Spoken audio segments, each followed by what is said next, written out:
बाबा बड़े खतरनाक लोग हैं।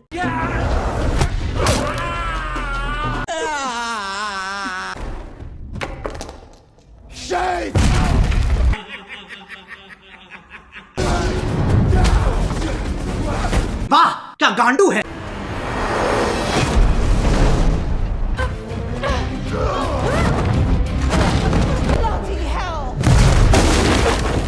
ओह शिट, मेरा तो गांड फट गया।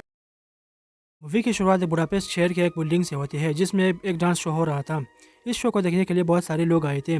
इसमें एक ऐसा आदमी भी आया था जिसके बगल में एक माल और उसके पीछे बहुत सारे सिक्योरिटी गार्ड्स थे। क्या माल है यार।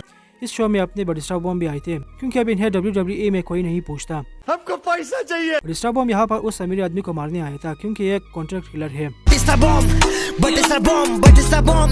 ये जाकर पहले तो उसके गार्ड्स को मार देता है, फिर जाकर उस आदमी को भी आराम से एक हेडशॉट मार देता है। फिर अपने बडिस्टा की नजर वहाँ पर मौजूद एक बेली डांसर पर पड़ता है। गंदी नजर। अब वहाँ यह खबर फैल जाती है कि उस अमीर आदमी का मर्डर हो गया है, इसलिए सब लोग इधर उधर भागने लगते हैं। इस भागम भाग में वो बेली डांसर गिर जाती है तो अपने बडिस्टा बॉम्ब आकर उसकी मदद करता है। इस काम के लिए तो वक्त ही वक्त है। और उसे उस बिल्डिंग से हिफाजत के साथ बाहर निकालता है। बडिस्टा बॉम्ब को कभी कभी सर में बहुत दर्द होता था जिसकी वजह से वो घर आकर 2.5 लीटर वाला शराब पीता है, फिर मस्त से दूध होकर सो जाता है। हमारे यहाँ ऐसा ही होता है।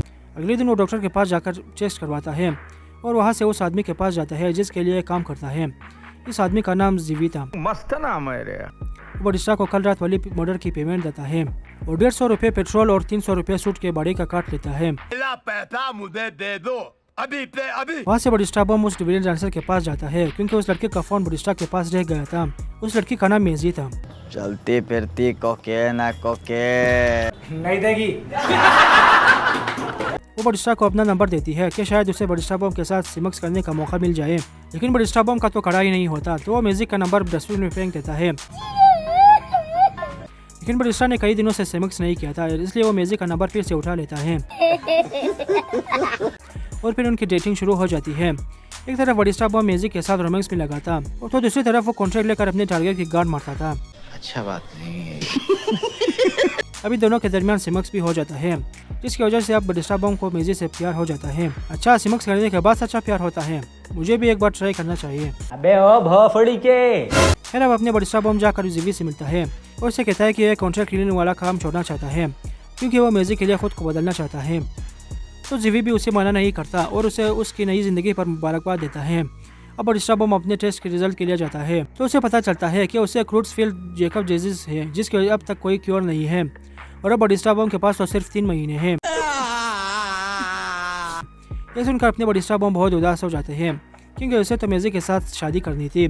दिन रात सुबह शाम बेड में बाथरूम में हर जगह करना था। क्या प्यार।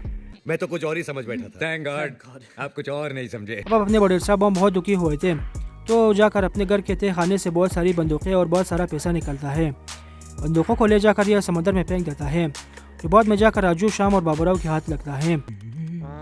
राजू ये असली है या नकली? अब वो अपने $2 मिलियन कैश को लेकर जीवी के पास जाता है और उससे कहता है कि वो एक हिटमैन को हायर करे जो इसे खुद बडिस्टा को मार दे। बडिस्टा ने अपने नाम एक इंश्योरेंस किया हुआ था और अब उसने वो पॉलिसी मेजी के नाम किया था ताकि इसके मरने के बाद मेजी को सारा इंश्योरेंस का पैसा मिल सके। यार, इसकी ये मोहब्बत देखकर मेरा तो 2 चेयर निकल गया। अब बडिस्टा की बात सुनकर जीवी को भी बहुत दुख आता है, लेकिन वो बडिस्टा के इस ऑफर को रिजेक्ट करता है क्योंकि बडिस्टा बम उसका एक खास आदमी और उसका क्रश भी था, इसलिए वो साफ साफ इसका ऑफर मना कर देता है। इसलिए अब बडिस्टा बम दूसरे कॉन्ट्रैक्टर के पास जाता है। इस कॉन्ट्रैक्टर के बाप को ही बडिस्टा ने मारा था, इसलिए वो कॉन्ट्रैक्टर बडिस्टा से बहुत नफरत करती थी, इसलिए वो कॉन्ट्रैक्टर ये ऑफर खुशी खुशी कबूल कर लेती है। चाचा ये सवेरे सवेरे क्या मेरे को यही देखने का है क्या? बडिस्टा बम उससे 2 दिन का वक्त मांगता है, इसके बाद वो बडिस्टा को मार सकते हैं। अब ये कॉन्ट्रैक्ट किलर अपने बरादरी में ये ऑफर दे देता है कि जो भी पहले बडिस्टा बम को मारेगा उससे मिलेगा पूरे का पूरा 2 मिलियन। और उसके बरादरी में वाकई में बहुत ही अड़े लोग थे। रात को बडिस्टा बम अपने बंदी को बुलाता है और उससे एक चुम्मी लेकर ब्रेकअप कर लेता है। क्या पागल है क्या? बाद में घर जाकर अपनी बंदी को एक वॉइस मैसेज भी भेजता है कि तभी उसे वो छूतिया डॉक्टर फोन करता है और बताता है कि उसका टेस्ट दूसरे आदमी के साथ बदल गया है। दरअसल बडिस्टा बम को डॉक्टर ने जो बीमारी बताई थी वो दरअसल उससे नहीं बल्कि किसी और का है। ये तो बिल्कुल ठीक है। ये सुनकर बडिस्टा बम का दिल कर रहा था कि वो जाकर डॉक्टर की गांड मार दे, लेकिन उसे इसका मौका नहीं मिलता क्योंकि वहाँ 5 किलर्स आते हैं बडिस्टा की गांड मारने। लेकिन ऐसा थोड़ी होता है। बटिस्टा बम बारी बारी उन सबको ऊपर पहुंचा देता है। अब बटिस्टा बम उस कॉन्ट्रैक्ट किलर को फ़ोन करके कॉन्ट्रैक्ट कैंसिल करने का कहता है, लेकिन इस लौड़ी को तो अपने बाप का बदला भी लेना था, इसलिए वो मना कर देती है और यूरोप के सारे खतरनाक किलर्स को यह ऑफर भिजवा देती है। तभी बटिस्टा बम पर 2 जुड़वा किलर्स बाइक में हमला करते हैं, लेकिन सारे किलर्स तो चूतिया है, क्योंकि बटिस्टा बम उन दोनों को भी मार देता है। अब ये ऑफर एक अयाश कलवे के पास भी पहुंचता है, तो वो भी लड़कियों को सफाई करके उनकी पेमेंट देकर निकलता है। मुझे भी चाहिए। दूसरी तरफ अपने यूरी बोइका और ड्रू मैकिंटायर एक बार में दारू पी रहे थे। इन्हें भी ऑफर मिलती है, तो वो भी बिना पैसे दिए बटिस्टा के गार्ड मारने के लिए निकलते हैं। और ऐसे कई किलर्स ये ऑफर देकर बटिस्टा को मारने के लिए तैयार हो जाते हैं। अब अपने बटिस्टा बम जिवी के घर जाता है और उसकी बीवी से मसाज कराता है, और जिवी सिर्फ उन्हें देख रहा था। शर्म करो शर्म। जिवी की बीवी अपने मर्दाना हाथों से जब बटिस्टा के सर का मसाज करती है, तभी बटिस्टा के सर का दर्द बिल्कुल ठीक हो जाता है और वो बिल्कुल ठीक हो जाता है। दूसरी तरफ कलवा किलर जाकर बटिस्टा बम की बंदी मेजी को किडनैप करता है, क्योंकि सारे किलर्स में सिर्फ इसी का दिमाग चलता है। अगले दिन इसी तरह गुम कर बटिस्टा बम एक म्यूजियम जाता है और वहाँ से बहुत सारे हथियार और बम बारूद वगैरह जमा करता है। अब वहाँ यूरी बोइका और ड्रू मैकिंटायर आते हैं। इनके पास कोई घर नहीं है, इसलिए ड्रू ने अपने पेंट में ही टट्टी कर लिया था। वाह क्या मुस्कुराहट है, जैसे मुंह में लिया हो आज ही। अब ये दोनों म्यूजियम के अंदर जाते हैं, जहाँ पर बटिस्टा बम उनका स्वागत एक ग्रेनेड से करता है।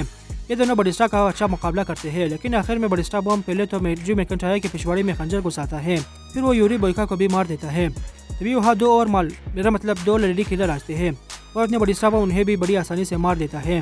अच्छा किया, बहुत अच्छा किया। अब वहाँ एक और चूतिया आता है, जो कि म्यूजिक लगाकर डांस करके मारने का आदी था, लेकिन अपने बटिस्टा बम उसे भी बड़ी आसानी से उड़ा देता है, क्योंकि वहाँ कदम पर जाल बिछाया हुआ था। अब वहाँ कलवा एक चूतिया के साथ आता है और वो मेजी को भी साथ लाया था, लेकिन तभी वहाँ लेडी कॉन्ट्रैक्ट किलर के बहुत सारे आदमी वहाँ आ जाते हैं और वो भी बटिस्टा बम को मारना चाहते थे, क्योंकि उसे मारने के बाद पैसा ही पैसा होगा।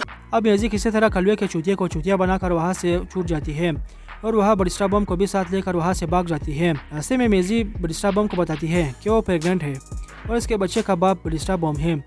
क्या वक्त आ गया है बिना शादी के प्रेग्नेंट। अब टाइम बहुत खराब आ गया है। ये सुनकर बटिस्टा बम मेजी को लेकर चर्च जाता है ताकि उससे शादी कर सके, लेकिन ऐसा थोड़ी होता है। वहाँ भी कलवा और कॉन्ट्रैक्ट किलर के आदमी आते हैं और बारी बारी बटिस्टा से मारते जाते हैं।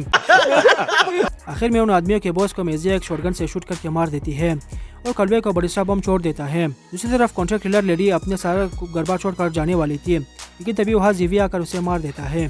फाइनली अब बटिस्टा बम और मेजी की शादी हो जाती है और अब ये दोनों लीगली सेमक्स करने के लिए जल्दी गाड़ी स्टार्ट करके चले जाते हैं। रहा नहीं जाता।